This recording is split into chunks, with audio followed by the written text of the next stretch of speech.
Assalamualaikum warahmatullahi wabarakatuh. Alhamdulillah wassalatu wassalamu ala rasulillah, amma ba'd. Pemirsa Bandung TV yang dirahmati Allah Subhanahu wa Ta'ala, kehidupan ini di dunia saat ini bukan tujuan akhir. Semua akan menjelang kematian, dan ketika proses kematian selesai maka ada alam barzah dan sampai di alam mahsyar. Maka posisi manusia menurut Tuan Syekh Abdul Qadir Az-Zailani ketika masuk di alam mahsyar hanya akan terbagi menjadi 3 kelompok. An-nasu ala mawajinatil amal ala salasati adrobin, bahwa manusia dalam proses nanti di akhir akan menjadi 3 kelompok. Yang pertama, man tarjihu hasanatuhu ala sayyati payumaruna ilal jannah. Seseorang yang posisi amal baiknya mendominasi sehingga amal jeleknya kalah, dia langsung masuk ke dalam surga. Yang kedua, man tarjihu sayyatuhum ala hasanatihi payumaruna ilanar. Posisi yang kedua, amal jeleknya mengalahkan amal baiknya, dia akan masuk ke dalam neraka secara langsung. Dan posisi yang selanjutnya, yaitu posisi yang ketiga, mala tarjihu ihdahumal ukhra, yaitu amal baik dan amal jeleknya seimbang, maka disebut ahlul a'raf. Seandainya posisi kita di nomor 1, insya Allah itu sudah aman karena kita sudah landing di surga. Tetapi kalau posisi di nomor 2 pun masih agak lumayan karena kepastiannya sudah ada, yakni masuk menjadi penghuni neraka. Justru kalau posisi kita di nomor 3, inilah yang harus kita perjuangkan karena amal jelek ada, amal bagusnya juga ada, mungkin 50-50, makanya disebut dengan ahlul a'raf.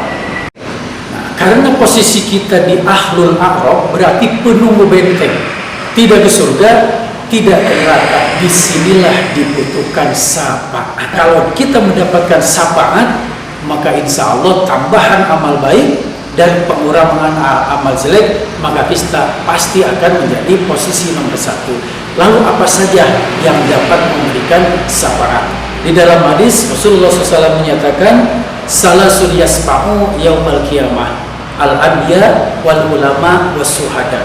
3 kelompok yang akan dapat memberikan syafaat, yaitu para nabi, para ulama, dan para suhada.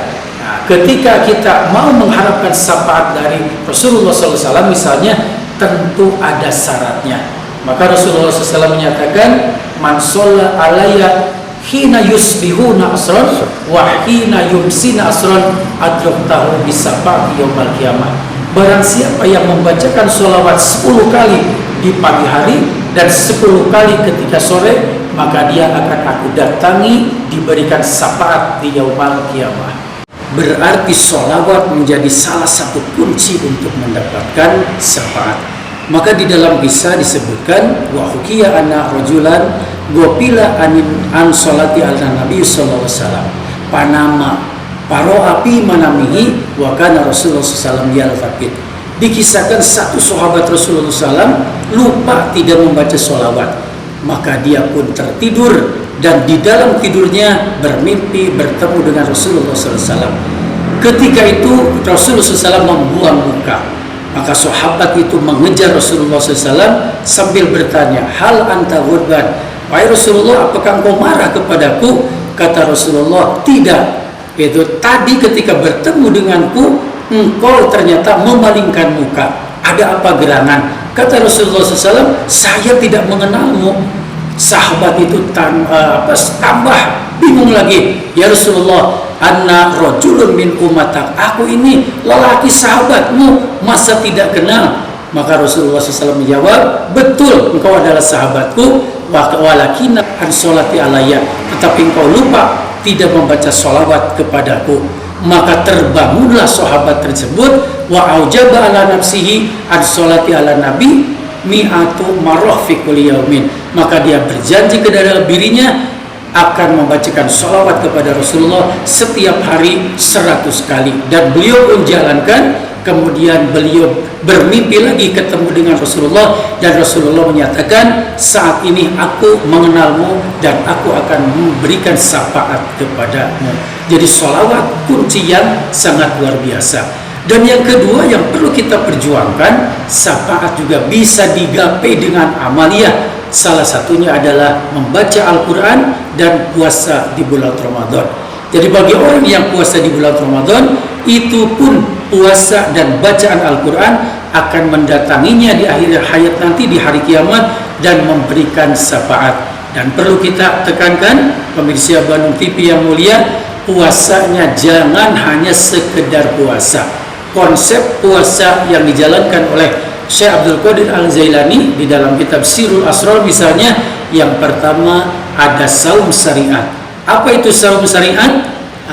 Saum syariat itu al-imsaku nafsi anil mankulah wal masrubat wal wiko, menahan diri dari makan, minum dan berhubungan suami istri ketika siang hari. Tidak cukup dengan itu karena pahalanya hanya lapar dan haus saja. Harus kita perjuangkan supaya saum kita menjadi yang kedua, yaitu puasa thariqat, al-imsaku nafsi minal maksiat, menjaga diri dari perbuatan maksiat. Dan yang ketiga harus diperjuangkan lagi puasa yang lebih utama, yaitu puasa hakikat, al-imsakul fuad mimma siwallah, menjaga hati dari lupa kepada Allah. Jika ketiga-tiganya ini dilaksanakan, puasa syariat, puasa thariqat dan puasa hakikat, insya Allah sebagaimana janji daripada Allah Subhanahu wa taala, as-saumu li wa anna azri bihi, puasamu untukku dan aku yang akan membalasnya. Itu adalah yang akan menjadikan syafaat jika posisi kita di nomor 3 tadi, seimbang amal, baik ada jelek ada, maka syafaat solusi tepat. Itu saja yang bisa saya sampaikan, mudah-mudahan ada manfaatnya. Mohon maaf atas segala kekurangan. Wallahu muwaffiq ila aqwamit thoriq. Assalamualaikum warahmatullahi wabarakatuh.